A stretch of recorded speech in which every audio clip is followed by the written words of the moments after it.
Assalamualaikum warahmatullahi wabarakatuh. Saya di sini akan mempresentasikan hasil diskusi dari kelompok 8.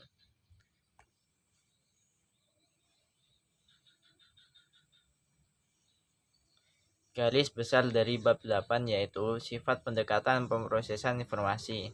Seberapa kapabelkah murid? Pendukung pendekatan pemrosesan informasi mengatakan bahwa murid sangat kapabel atau mampu. Anak memperhatikan informasi yang diberikan dan memikirkannya. Mereka menyusun strategi untuk mengingat. Mereka menyusun konsep. Mereka bernalar dan memecahkan problem.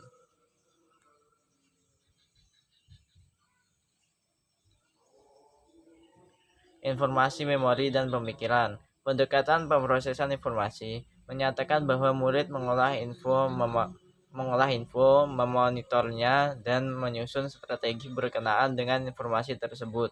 Inti dari pendekatan ini adalah proses memori dan proses berpikir atau thinking. Menurut pendekatan pemrosesan informasi, anak secara bertahap mengembangkan kapasitas untuk memproses informasi dan karenanya, secara bertahap pula mereka bisa mendapatkan pengetahuan dan keahlian yang kompleks.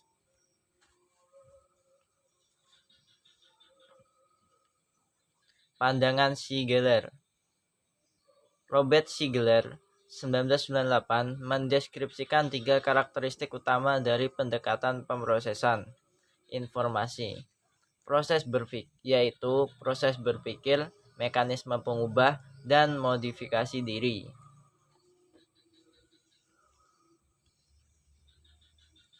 Pemikiran. Menurut pendapat Shigler 2002, berpikir atau thinking adalah pemrosesan informasi. Dalam hal ini, Shigler memberikan perspektif luas tentang apa itu berpikir. Dia menyatakan bahwa ketika anak merasakan perceive, melakukan penyandian encoding, mempresentasikan, dan penyimpanan informasi dari dunia sekelilingnya, mereka sedang melakukan proses berpikir.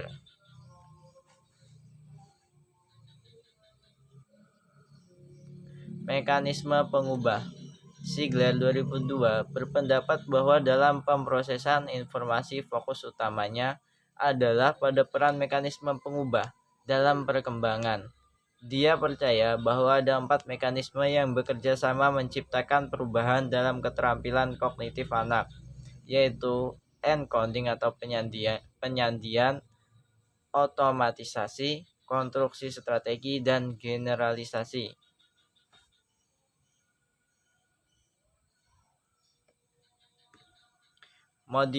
Modifikasi diri. Pendekatan pemrosesan informasi kontemporer menyatakan bahwa seperti dalam teori perkembangan kognitif Piaget, anak memainkan peran aktif dalam perkembangan mereka. Mereka menggunakan pengetahuan dan strategi yang telah mereka pelajari untuk menyesuaikan respon pada situasi pembelajaran yang baru. Dengan cara ini, anak membangun respon baru dan lebih canggih berdasarkan pengetahuan dan strategi sebelumnya. Arti penting modifikasi diri dalam pemrosesan informasi dicontohkan dalam metakognisi, yang berarti kondisi di mana anak sudah mengetahui.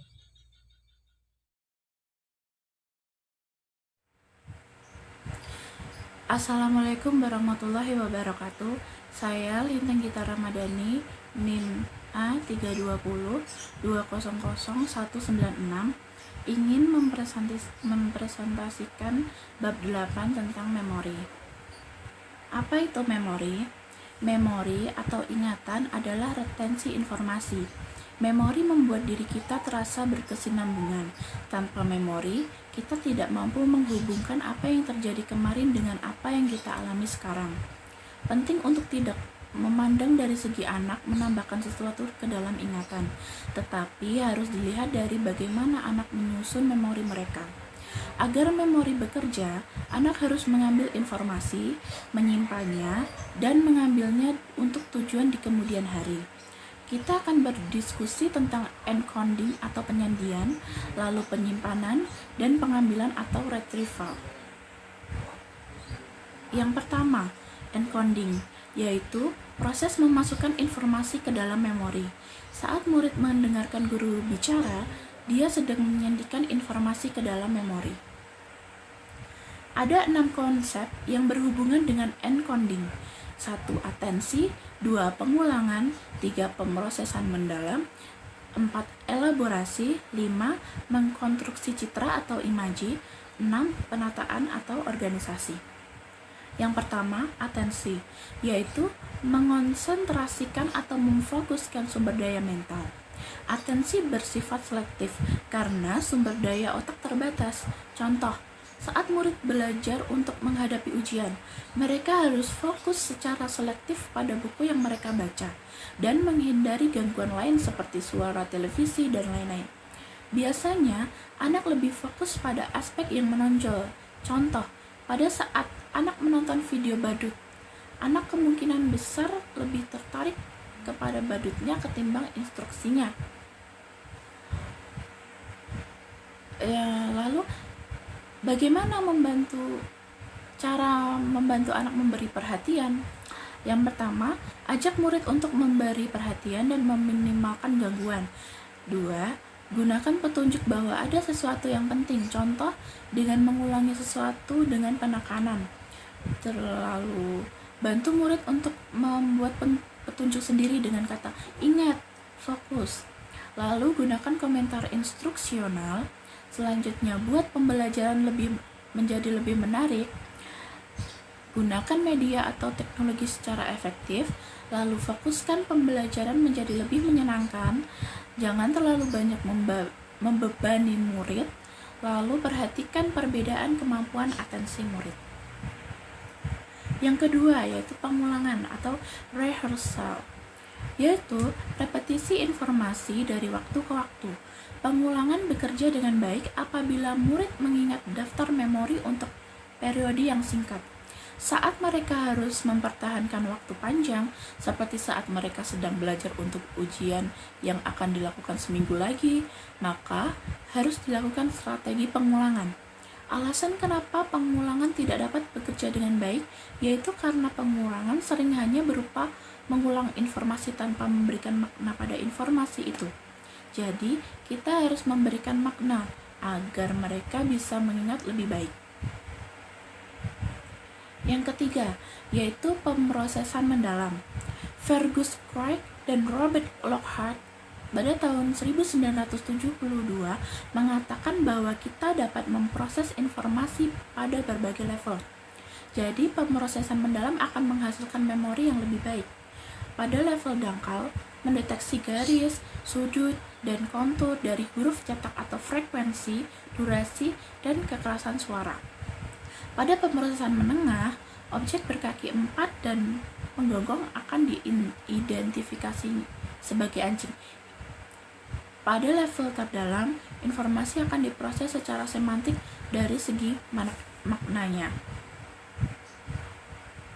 Yang keempat ada elaborasi, yaitu ekstensivitas pemrosesan memori dalam penyajian. Mencari contoh adalah cara yang bagus untuk mengelaborasi informasi. Misalnya, referensi diri atau self-reference adalah cara yang efektif untuk kehidupan mereka sendiri. Semakin besar kemungkinan mereka akan mengingat konsep tersebut. Lalu remaja lebih mungkin menggunakan elaborasi secara spontan daripada anak-anak. Alasan kenapa elaborasi bisa bekerja dengan baik karena elaborasi menambahkan perbedaan dalam kode memori. Untuk mengingat satu informasi seperti nama, pengalaman, murid perlu mencari suatu kode yang memuat informasi tersebut. Yang kelima, yaitu mengkonstruksi citra atau imaji. Para peneliti telah menemukan bahwa mengajak anak untuk menggunakan imaji guna mengingat informasi verbal adalah cara yang lebih baik bagi anak yang lebih tua ketimbang anak yang lebih muda. Para peneliti juga menemukan bahwa anak SD lebih mudah dapat menggunakan imaji untuk mengingat gambar secara lebih baik daripada mengingat materi verbal seperti kalimat. Yang terakhir yaitu penataan. Semakin tertata sebuah informasi, maka semakin mudah murid mengingatnya, terutama jika menata informasi secara jelas. Lalu yang B, setelah tadi atensi, encoding, Lalu yang B yaitu penyimpanan. Setelah murid menyuntikkan informasi, mereka perlu menyimpan informasi. 4 simpanan utama yang berhubungan dengan waktu yang berbeda, yaitu 1 memori sensoris, 2 memori jangka pendek, 3 working memory, 4 memori jangka panjang.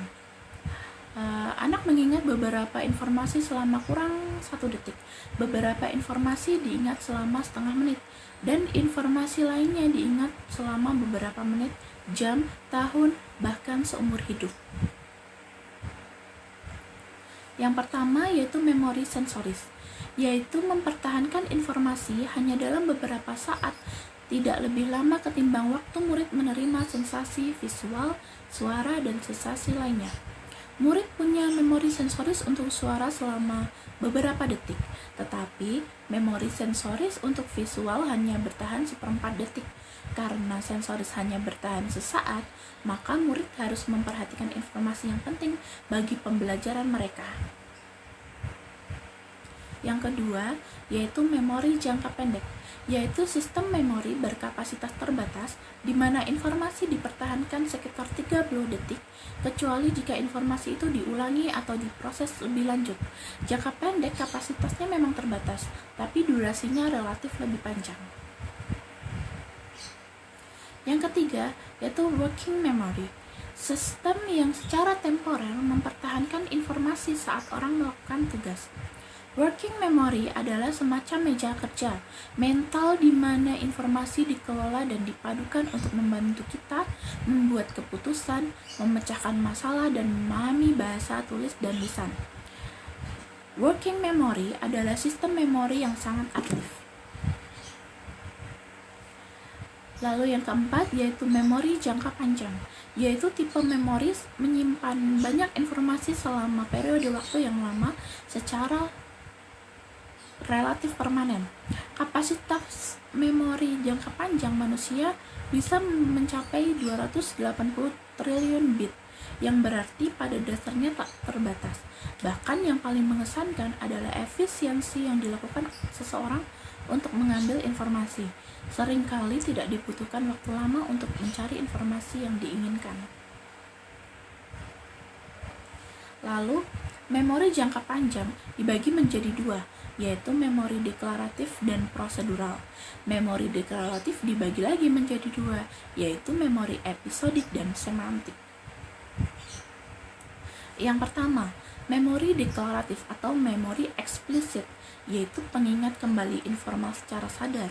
Misalnya, penjelasan ulang atas kejadian yang telah murid saksikan. Apabila murid sudah duduk dan merenungkannya, maka memori deklaratif mereka sudah bekerja. Memori deklaratif tadi dibagi menjadi 2. Satu, memori episodik, yaitu retensi informasi tentang di mana dan kapan terjadinya suatu peristiwa dalam hidup. Contohnya, kenangan murid pada awal masa sekolah, dengan siapa mereka makan siang, dan lain-lain. Yang kedua, yaitu memori semantik, pengetahuan umum murid tentang dunia, seperti pengetahuan geometri, pengetahuan bermain catur, dan lain-lain. Yang kedua ada memori prosedural, yaitu pengetahuan non-deklaratif dalam bentuk keterampilan dan operasi kognitif. Contoh, ketika murid mengaplikasikan kemampuan mereka untuk menari, naik sepeda, maka mereka menggunakan memori prosedural. Lalu bagaimana murid mempresentasikan informasi dalam memori? Dengan 2 cara, yaitu teori jaringan dan teori skema. Teori jaringan yang mendeskripsikan bagaimana informasi di memori diorganisir dan dihubungkan. Misal, murid membutuhkan waktu lama untuk menjawab apakah burung unta termasuk burung daripada menjawab apakah kenari termasuk burung. Nah, yang kedua, teori skema menyatakan bahwa ketika kita merekonstruksi informasi, kita menyesuaikannya dengan informasi yang sudah ada di benak kita. Teori skema muncul dalam studi Frederick dan Bartlett pada tahun 1932 tentang bagaimana orang mengingat cerita. Misal, Bartlett memerhatikan tentang latar belakang seseorang. Intinya, teori skema secara akurat memprediksi bahwa orang tidak selalu menyimpan dan mengambil data seperti komputer. Pikiran juga dapat mendistorsi kejadian saat dia menyandikan dan menyimpan kesan dari realitas. Lalu selanjutnya, pengambilan kembali dan melupakan. Setelah murid menyimpan dan mempresentasikan informasi dalam memori, mereka mungkin mampu mengambil kembali beberapa informasi, tetapi mungkin juga melupakan beberapa di antaranya. Pengambilan kembali bersifat otomatis. Contohnya, jika Anda bertanya pada murid buruan apa sekarang, maka mereka akan langsung menjawab. Dan pengambilan juga bisa membutuhkan beberapa usaha. Misal Anda bertanya kepada murid, nama tamu yang datang ke kelas 2 bulan lalu, maka proses pengambilan informasi membutuhkan lebih banyak usaha. Posisi item dalam suatu ingatan. Efek posisi serial, orang lebih mudah mengingat item yang ada di awal dan akhir suatu daftar daripada yang di tengah. 1. Primacy effect, berarti item awal akan cenderung diingat. Kedua, recency effect, berarti item terakhir akan cenderung diingat. Lalu, diversity dan education culture, gender, memory. Kultur akan membuat anggotanya sensitif terhadap objek, kejadian, dan strategi tertentu yang mempengaruhi sifat memori. Gagalnya menggunakan strategi dikarenakan kurangnya pendidikan yang tepat. Anak yang bersekolah tentu akan bisa mengelompokkan item-item dengan cara yang bermakna, dan anak bisa mengingat banyak informasi dalam waktu singkat menggunakan penalaran logis. Gender adalah aspek lain dari diversitas sosio-kultural yang kurang diperhatikan. Para peneliti menemukan adanya perbedaan gender dalam memori. 1. Wanita lebih baik daripada pria dalam hal memori episodiknya, yaitu memori kejadian. Wanita juga lebih baik daripada pria dalam hal memori yang berkaitan dengan emosi. 2. Pria lebih baik daripada wanita pada tugas yang memerlukan visual spatial working memory. Tugas ini adalah antara lain rotasi mental yang berarti membayangkan suatu objek jika diputar. Misal, seperti apa tampilan bentuk suatu objek jika diputar dalam suatu ruang. Tetapi, pada tugas memori, para periset tidak menemukan perbedaan gender. Kalaupun ada, itu pun sangat sedikit. Teaching strategies membantu murid meningkatkan memori mereka. 1. Memotivasi anak untuk mengingat materi dan pemahaman, bukan dengan mengingatnya begitu saja. 2. Membantu murid menata apa yang mereka masukkan dalam memori. 3. Ajari strategi mnemonik, yaitu bantuan memori untuk mengingat informasi, dapat berupa imaji dan kata. Berikut tipe mnemonik. 1. Rima. Contoh mengingat warna pelangi, Mejiku Hibiniu. 2. Akronim, mengingat sesuatu dengan huruf pertamanya. Contoh nama danau besar, Huron, Ontario, Michigan, Erie Superior menjadi Holmes. Lalu metode kata kunci. Metode ini digunakan untuk menguasai informasi baru seperti bahasa asing. Misal negara dan ibu kota negara AS, Amerika Serikat, dan nama presiden AS. Tetapi ada beberapa pendidik yang menentang penggunaan mnemonik ini karena cara ini sama dengan metode menghafal tanpa berpikir. Sekian presentasi tentang memori dari Salah. Jika ada banyak kekurangan, saya mohon maaf. Assalamualaikum warahmatullahi wabarakatuh.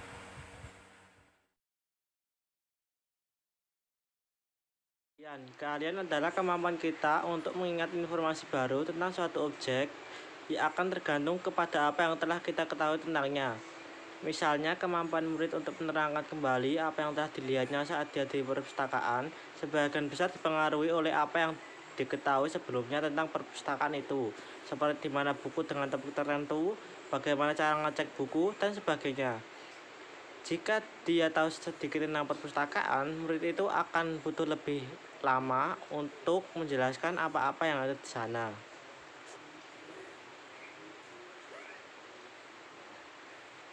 Keahlian dan pembelajaran.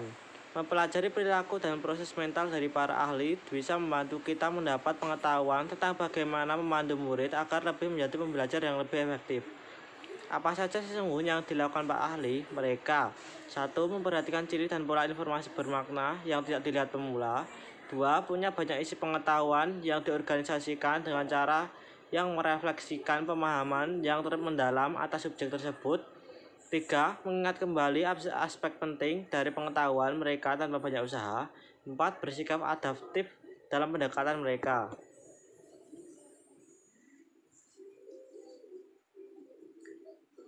Menggunakan strategi yang efektif.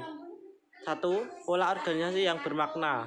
Para pakar atau ahli memiliki kelebihan dalam mengingat kembali informasi di area keahlian mereka. Proses chunking yang telah kita diskusikan di atas adalah salah satu cara mereka dalam mengingat kembali. Contohnya pakar catur. Mereka mengetahui segala yang mereka lihat di papan catur. Mereka berbeda dengan pemula yang baru bermain catur. Begitu juga dengan pakar hukum, pakar politik, dan sebagainya. Mereka mengetahui dan memahami dalam bidang mereka masing-masing.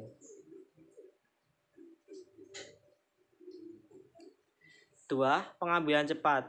Pengambilan kembali informasi yang relevan dapat dilakukan dengan banyak usaha, sedikit usaha, atau tanpa usaha sama sekali.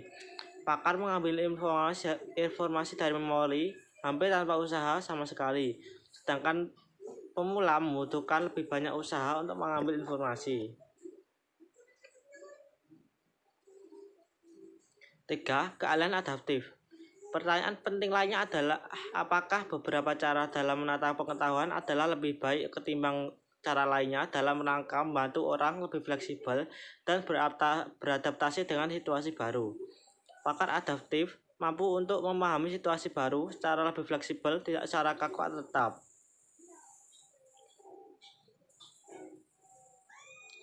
Selanjutnya adalah strategi. Para ahli menggunakan strategi yang efektif dalam memahami informasi di area keahlian mereka dan dapat mengembangkannya. Di atas kami telah mendeskripsikan sejumlah strategi yang dapat digunakan murid untuk mengingat informasi. Sekarang, mari kita bahas beberapa strategi yang efektif yang bisa digunakan murid untuk menjadi ahli dalam proses belajar.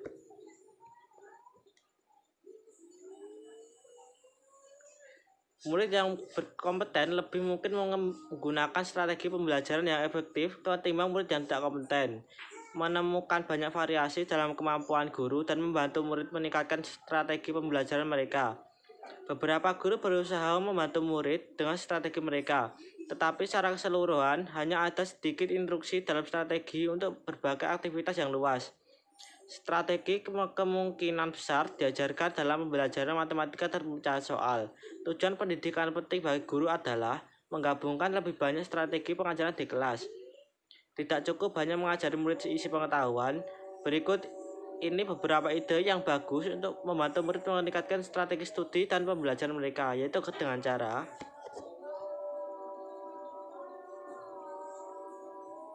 1. Menyebarkan dan mengonsolidasikan pembelajaran. Proses belajar murid akan banyak tertolong apabila guru bicara dengan mereka tentang arti penting dari review atas apa-apa yang telah mereka pelajari. Anak-anak yang harus bersiap untuk ujian akan mendapat manfaat dari pendistribusian pelajaran selama periode yang lebih panjang ketimbang pelajari pelajaran sehari sebelum ujian.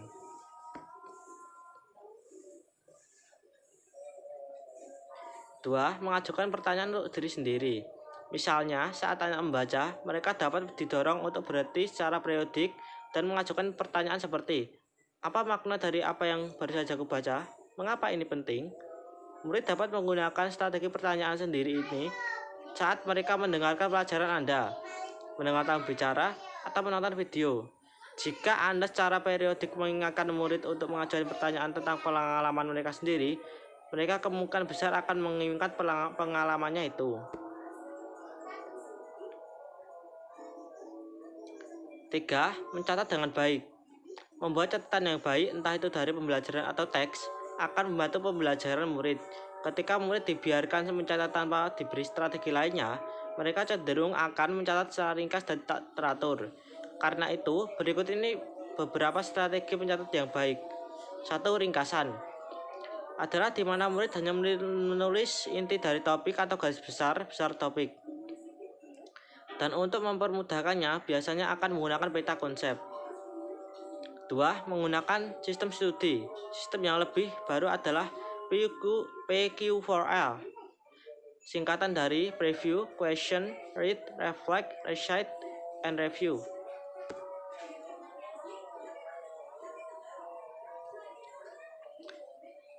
Sistem studi PQ4A. Preview minta murid Anda untuk menyurvei materi secara ringkas guna mendapatkan pemahaman keseluruhan organisasi ide-idenya.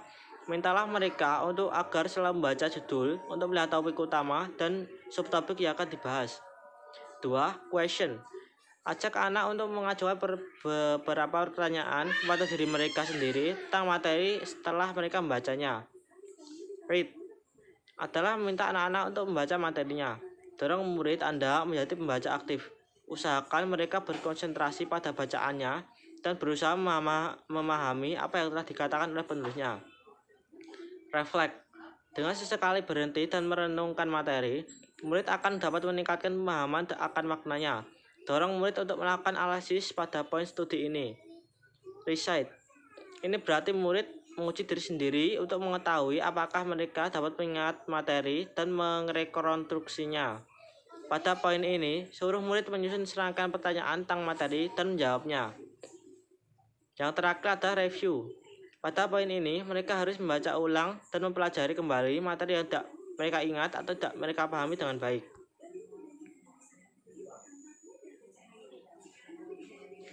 Nah, bagaimana memperoleh keahlian? Apa yang menentukan apakah seseorang menjadi ahli atau tidak? Dapatkah motivasi dan latihan membuat orang menjadi ahli? Atau apakah kalian juga membutuhkan banyak bakat? Latihan dan motivasi. Salah satu pandangan mengenai keahlian menyatakan bahwa latihan yang disengaja adalah syarat menjadi seorang ahli atau pakar.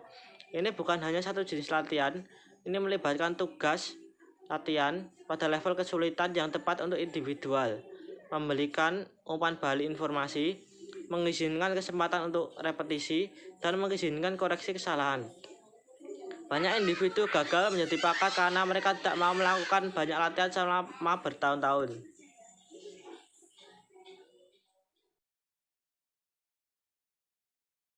Metakognisi adalah kesadaran, keyakinan, dan pengetahuan seseorang tentang proses dan cara berpikir pada hal-hal yang mereka lakukan sendiri, sehingga meningkatkan proses belajar dan memori.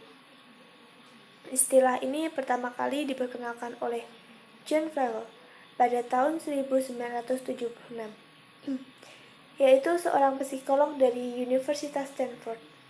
Menurutnya, metakognisi merupakan pemikiran tentang pemikiran atau pengetahuan seseorang tentang proses kognitifnya.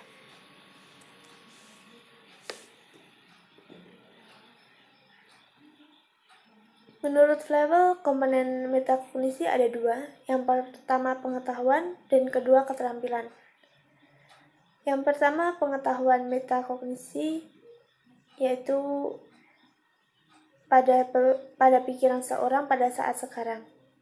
Ini pengetahuan faktual seperti pengetahuan tentang tugas, individu, dan pengetahuan strategis seperti bagaimana dan kapan akan menggunakan prosedur spesifik untuk memecahkan problem. Selanjutnya yang kedua adalah keterampilan atau aktivitas metakognisi. Adalah pengaturan kognisi dan pengalaman belajar seseorang yang mencakup serangkaian aktivitas yang dapat membantu dalam mengontrol kegiatan belajarnya. Contohnya, keterampilan ini telah diajarkan kepada murid untuk membantu memecahkan soal matematika, dan guru tersebut membimbing anak yang tidak bisa dan memberikan penjelasan sampai murid tersebut benar-benar bisa dan paham, dan setelah itu diharapkan murid tersebut mendapatkan nilai matematika lebih baik dari sebelumnya.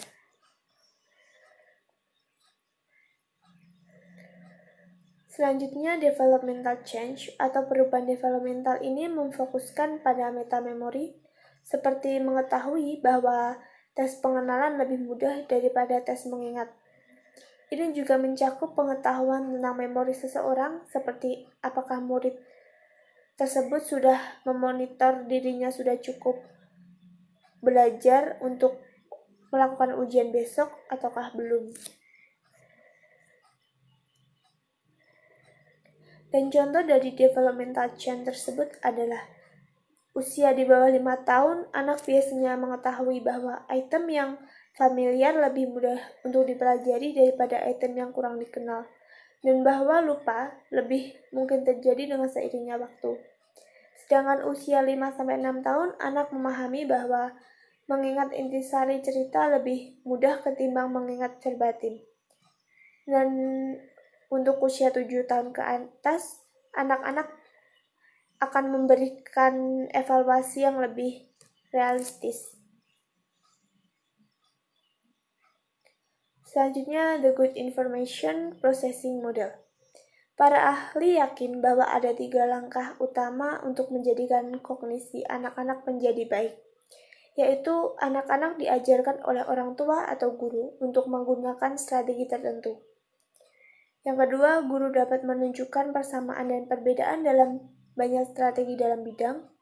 Dan yang terakhir, siswa mengenali manfaat umum dari penggunaan strategi yang nantinya menghasilkan pengetahuan strategi umum. Selanjutnya, strategis dan metacognitive regulation. Kunci dari pendidikan adalah membantu para siswa mempelajari strategi yang nantinya dapat menghasilkan solusi dari sebuah masalah. Kebanyakan anak mendapatkan keuntungan dari menggunakan beberapa strategi dan menjelajahi mana yang bekerja dengan baik, kapan, dan di mana. Sebagai contoh, guru dapat memperagakan strategi untuk siswa mengajukan pertanyaan yang membantu pemikiran paduan siswa dalam berbagai bidang konten. Dengan latihan, para siswa belajar untuk menjalankan strategi tersebut dengan lebih mudah dan lebih cepat. Sekian dari presentasi dari kami. Kurang lebihnya kami mohon maaf. Wassalamualaikum warahmatullahi wabarakatuh.